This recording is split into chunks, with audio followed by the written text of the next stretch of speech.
राजस्थान के डूंगरपुर जिले से अब तक का सबसे बड़ा साइबर फ्रॉड सामने आया है, जिसमें करीब 500 आदिवासी छात्रों और उनके परिवारों के नाम पर फर्जी बैंक खाते खोलकर करीब 1800 करोड़ रुपए के संदिग्ध लेन देन किए गए हैं। आप ठीक सुन रहे हैं, 1800 करोड़ रुपए के संदिग्ध लेन देन।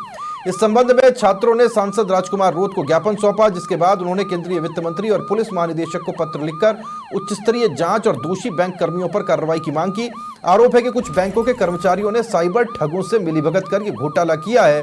पीड़ितों के प्रति पुलिस रवैये पर भी सवाल उठाए गए हैं। राजकुमार रोत को यह ज्ञापन सौंपा गया और राजकुमार रोत सांसद खुद मेरे साथ जुड़े हुए हैं फोन लाइन पर, उनसे बात करने की कोशिश करते हैं। रोत साहब, बहुत स्वागत है आपका। ये 1800 करोड़ तो बहुत बड़ी राशि है, ये हुआ कैसे, क्या पता चला, क्या संज्ञान में आया आपके? देखो, ये लंबे समय से छुटपुट कार्रवाइयां होती रहती है। जैसे जैसे कई बार पुलिस के संज्ञान में आता है, पुलिस प्रयास भी करती है, लेकिन कई बार लिफापोती भी हो जाती है।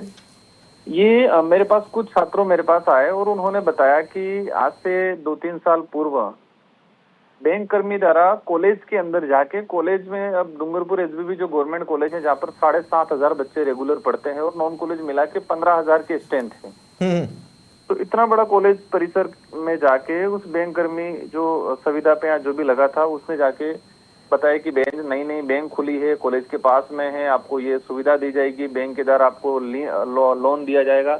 इस तरह से अनेक प्रलोभन देके इन बच्चों से दस्तावेज लिए, उनके आधार कार्ड, वोटर आईडी या पैन कार्ड जो भी, और पैन कार्ड बनाने का भी शायद बैंक वाले ने पैन कार्ड बना के दिया, बता रहे हैं। ये एक बहुत बड़ा गिरोह है। प्लानिंग के तहत ट्राइबल इलाके के बच्चों को शिकार बनाया है और इन बच्चों के दस्तावेज लेके उस बैंक के अंदर खाते खोले गए।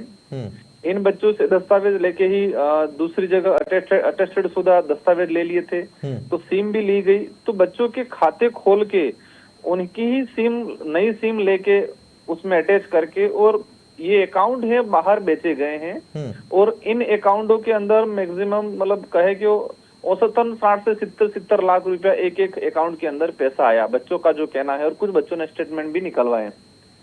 तो बच्चों के पास कुछ पैसा आया कि नहीं आया, या फिर बच्चों को तो पता ही नहीं था कि हमारे नाम से अकाउंट खुला है। अच्छा, हाँ। मतलब बच्चों को शिकार बनाया, बच्चों से दस्तावेज लेके बैंक कर्मी और जो साइबर ठगी के लोग हैं उन्होंने मिली भगत करके उनकी सिम ली, लेकिन उनको सिम भी नहीं दी। बच्चों को ये भी नहीं पता है कि हमारे नाम से अकाउंट था, बच्चों को ये भी नहीं पता कि हमारे नाम से कोई सिम ली गई। यानी ओटीपी भी वहीं आता होगा फिर उन्हीं के पास। हाँ, तो ये जो गिरोह था उन्होंने अपने पास सिमें रखी, तो ओटीपी या जो भी था, एटीएम सारा एड्रेस वेड्रेस भी उन्होंने उनके हिसाब से दिया होगा। बच्चों को तो 3 साल बाद, आज भी कई ऐसे बच्चे हैं जिन बच्चों को पता ही नहीं है कि मेरे नाम से ऐसा हुआ है।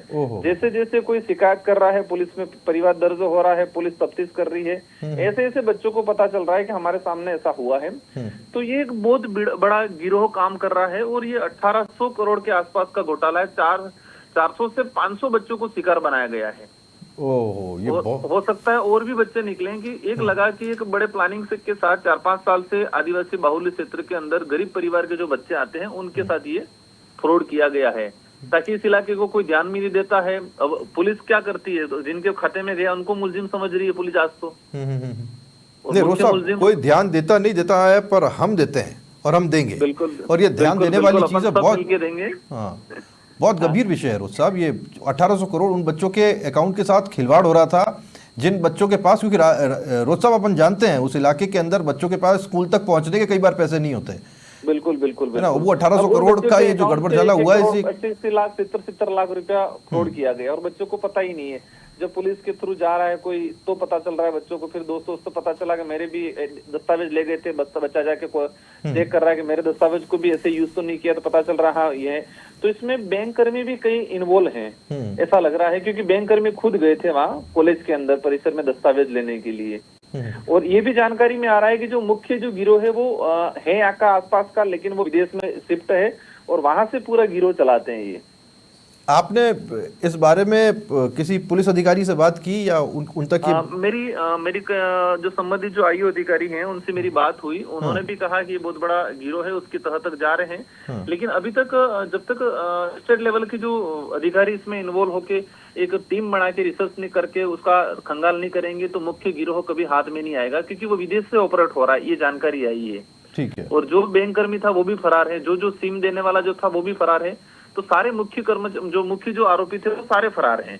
और इनमें जानकारी भी आई कि कई लोग विदेश शिफ्ट हो गए। 1800 करोड़ का मामला है, तो उनका तो लाइव सेट कर लिया, लेकिन यहाँ वालों की बर्बाद करके जा रहे हैं। बिल्कुल, बहुत गंभीर ये मामला हो जाता है रोज साहब।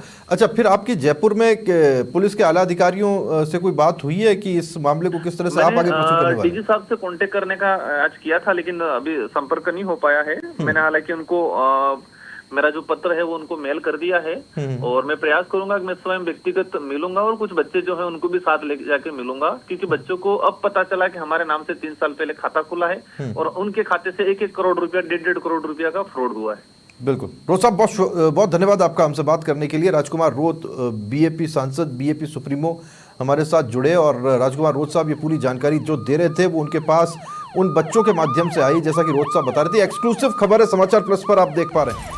1800 करोड़ रुपए का ये पूरा मामला है। अब है क्या कि इसमें किसी जिनके अकाउंट्स हैं उन्होंने तो कुछ नहीं किया, उनको पता ही नहीं कि उनके अकाउंट्स खुल गए। कुछ लोग आए, बोला साहब आपकी आईडी दे दो, ये दे दो, वो दे दो, हम आपका अकाउंट खोलेंगे, और उन्हीं दस्तावेजों के आधार पर सिम कार्ड्स ले लिए गए, एक अकाउंट खोल दिया गया, जिस अकाउंट के बारे में जो अकाउंट होल्डर है उसी को पता नहीं। अब उन अकाउंट्स का उपयोग पिछले 3 सालों से, ये तो वो है जो सामने आ गए, अभी तो कई ऐसे जिनके बारे में पता ही नहीं होगा। और रोज साहब ये कह रहे हैं कि कई गरीब ऐसे लोग हैं जिनको अपने जाल में फांस के या फिर बरगला के ये सारे के सारे अकाउंट्स खोल दिए गए, और उन अकाउंट्स के जब हम ट्रांजैक्शन देखते हैं या फिर उसके अंदर हुई लेन देन को देखते हैं, रोज साहब का ये दावा है कि उसके अंदर स्टूडेंट्स ये कह रहे हैं 60-60, 70-70 लाख रुपए के ट्रांजैक्शन हुए हैं। और इतने सारे चूंकि आदिवासी बच्चे हैं जिनके ये अकाउंट्स बनाए गए, तो ये जो कुल अभी तक जो सामने आ रहा है वो 1800 करोड़ का ट्रांजैक्शन है। अब 1800 करोड़ का ट्रांजैक्शन करने वाले कौन लोग हैं, और उन पैसों को कहां से लाकर कहां घुमाया गया, किधर लेकर के जाया गया, और फिर इस पूरी अर्थव्यवस्था में उसका उपयोग क्या हुआ, ये एक बहुत बड़ा सवाल बन जाता है। और इसके पर्दे के पीछे जो लोग हैं वो है कौन, दरअसल ये पता किया जाना बहुत ज्यादा जरूरी है। एक्सक्लूसिवली समाचार प्लस पर इस वक्त की सबसे बड़ी खबर आप देख रहे हैं, जहां आरोप है कि बैंक कर्मियों की मिलीभगत से 1800 करोड़ से ज्यादा का साइबर फ्रॉड हुआ है। अब ये हुआ क्या है क्या नहीं है, इन्वेस्टिगेशन का पार्ट है, पुलिस के सामने जानकारी रख दी गई है। लेकिन राजकुमार रोत साहब जो हम तक ये जानकारी पहुंचा रहे थे, उनसे जब हम तफसील से बात कर रहे थे तो उनका कहना यह था कि क्योंकि ये मामला इतना बड़ा है, ये एक थाने की पुलिस हैंडल कर ले ये संभव नहीं है, इसके लिए पूरी टीम चाहिएगी, और वो टीम जयपुर से लगाई जानी बेहद जरूरी है। और साथ ही साथ इसके अंदर हो सकता है कि कुछ सीबीआई की टीम का इन्वॉल्वमेंट भी जरूरी हो, और फिर ईडी का भी इन्वॉल्वमेंट जरूरी हो, या दूसरी कोई भी एजेंसी ऐसी हो जिसका इन्वॉल्वमेंट जरूरी हो, ताकि ये पता चल पाए कि ये पैसा किसका था, कहां से आया, इन अकाउंट्स का दुरुपयोग करते हुए कहां पहुंचाया गया, और इस पूरे गड़बड़झाले के पीछे है कौन। सबसे पहले समाचार प्लस पर सबसे बड़ी खबर आप देख पा रहे हैं।